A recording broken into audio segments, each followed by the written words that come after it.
Ghost of a Memory by Phoenix Boy. Chapter 8. The next weekend, James decided that it would be appropriate for him to visit his new godson.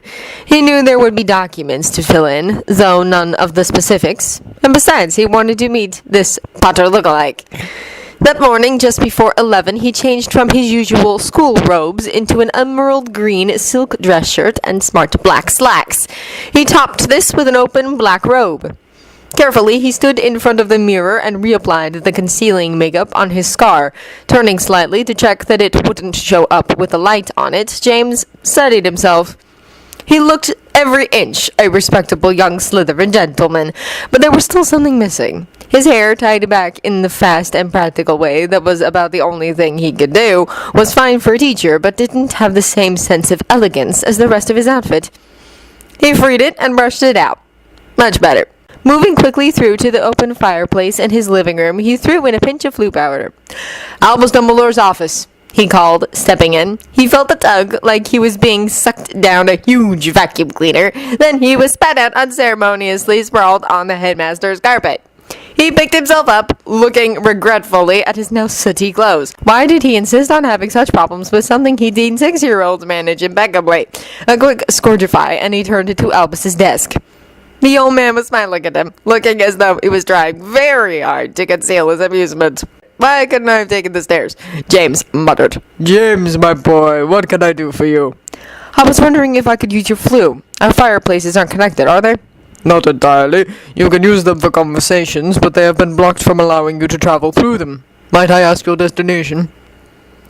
"I thought I'd visit my godson." "Godson?" "Harry Malfoy." "Draco Malfoy's son? Who is the lucky mother?"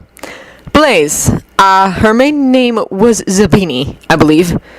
"Give them my congratulations, please. The flue powder's on the mantelpiece."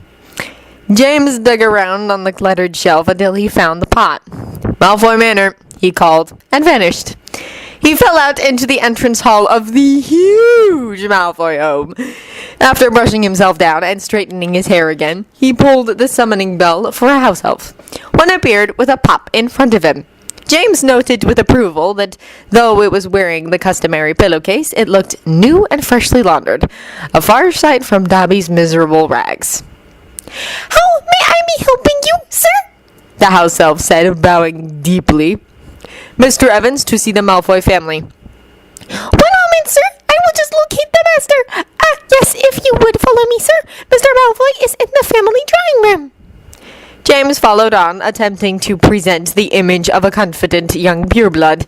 It would have been so much easier if he, like Draco and most other young boys, had been doing this since he could walk.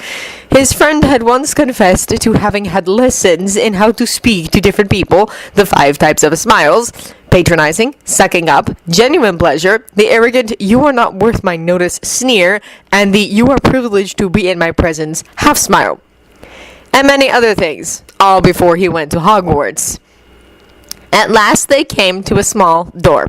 The house elf pushed it open and stepped into a small, cozy room, much the same as a normal living room.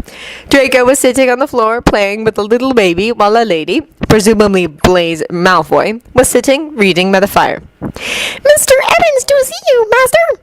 Draco looked up. "Thank you, Hobby. That will be all for now." Hobby bowed himself out. When he had gone, Draco scooped his son up into his arms and stood up, coming over to the door. "James!" he said, smiling openly. "It's about time you came over." "I sometimes think Severus is right," James replied wryly. "It does often seem like a lost cause attempting to teach anything to the little wretches. The Slytherins are the worst, definitely. But now might I be introduced to your lovely wife?" Draco smiled winningly at Blaise, who had put aside her book and come to stand beside her husband. "Of course. Blaise, this is James Evans. James, Blaise Malfoy." "A pleasure to meet you, James," Blaise said warmly. "I've always known of you, of course. I believe you were almost legendary at the university."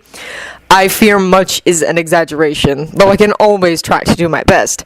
I just regret that Draco has never introduced you to me sooner." "Stop flirting, James!" Draco said irritably. "We both know you don't mean it." "No harm in being polite, is there? Still, I would appreciate it if we could drop the formalities, Miss Malfoy. I regret that I wasn't brought up to them as you were."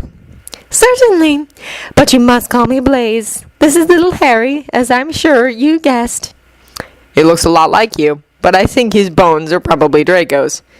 Have you ever held a baby before? I'm afraid not. I'd sit down then, just until you get used to it. James nervously took a seat on the sofa, and Harry was deftly inserted into his arms. He looked down at the slightly pointed face, the silky black hair, and the twinkling blue eyes. He really was very sweet. Although he'd never really had any contact with babies before, he thought that Harry was a beautiful child. As he held Harry up against his chest, the bright eyes fixed on his face, and a little arm came up. Unmistakably, he brushed the scar on James's forehead, although he was sure it was properly concealed. Harry gurgled, then shut his eyes and fell asleep. Blaze smiled fondly at him, scooped him up, and put him in a little cot over in the corner of the room. There are forms for me to fill in, aren't there? James asked quietly. Has a godfather? Yes, Draco has them. You basically agree to look after Harry's emotional, mental, physical, and magical growth and well-being. We're obliged to consult with you before making any large decisions about his life, like which school he should go to. I think I can manage that. Is it a magical contract?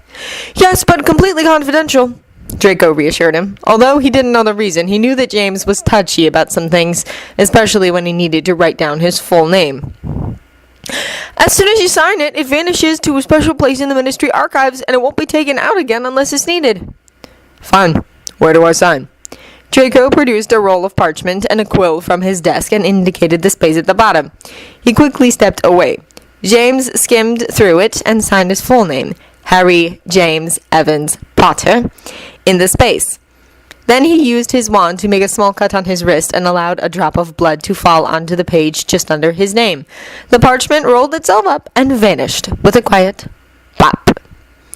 Business dealt with, James spent the rest of the morning chatting with his friends about whatever came to mind. The upcoming Quidditch match was mentioned, memories of their days at university, news of other acquaintances, and, of course, as much about Harry as possible. Neither of the doting parents was about to pass up the chance to talk about him to a willing audience. Just before lunch, the house elf came into the room again. Mr. Snape has arrived, sir. Shall I show him in? Of course, Blaze replied. James tried very hard to shrink into the sofa, but Draco pulled him over to look through some defense books. Severus himself came through a minute later. Draco, Blaze, you're looking well. What are you doing here, Evans? Visiting my friends and my godson. You agreed then? Naturally. Who'd pass up the opportunity to be a godfather? He won't remain this sweet for much longer. I know, but my godfather put up with me. I'm sure I could do the same with Harry. Only one that I know of. My parents died when I was young, so if I had another, I don't remember them. Of course, during the war, there were many casualties. True. How is Henry, then? Can't you call him Harry, Uncle Sev? Draco asked. Just because you couldn't stand Potter. Merlin, you never even knew him. Would you like me to call you Dre? No, I thought as much. Draco rolled his eyes. This was obviously an old argument. Still, Harry's absolutely fine. He had a bad night on Tuesday, but Blaze thinks that was just a one-off. That's good. He obviously takes after his mother. We all knew you were an awful baby. No wonder Narcissa had the house elves take care of you a lot of the time. If she even tried to speak to someone else while you were in the room, you'd start screaming. I wasn't that bad! Severus didn't reply, just raised an eyebrow. Are you staying for lunch? Blaze asked. I've got a conference with the Aurors Potions Master starting at 2. We're eating very soon. You'll have plenty of time to get to your meeting. Thank you for the invitation, then. I will be glad to stay.